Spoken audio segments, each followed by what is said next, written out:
All right, today we're going to talk about the right question to ask. So by far, the most common question I get from startup founders when they're trying to work with us is how much does an MVP cost? And usually we give them a rough estimate based on like a sales speech that they have or some details or a PRD that they provide to us, but it's usually very rough. And numbers may vary for everyone, but for us, this means anywhere between 30 to 50K for a V1. Could be lower, could be higher, but generally speaking. And then founders take that information and process it and try to think about coming up with a decision, right? However, that's not the right question you want to ask, nor is it the right question you want to know the answer to. The real question is, how much money do I need to spend on software development before I get the next funding round?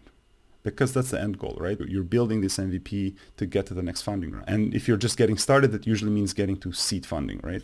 But that's a completely different question, because going from an MVP to raising the next round, you can take that first estimate that I said and multiply it by 5 to 10, and that will actually bring you closer to the actual amount you need to spend before you get your next funding. Because what I get often is founders who think that the MVP is the only money that they need to spend before the funding arrives.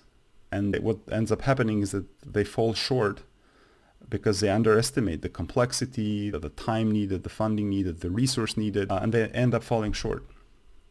So keep in mind, an MVP is only a start.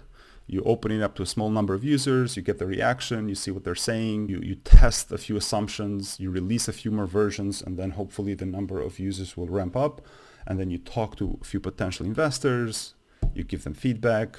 They'll say something like, hey, we like your idea, but we need you to make a few more changes, build V2, and then we can talk about it. And it's almost never the cost of the MVP.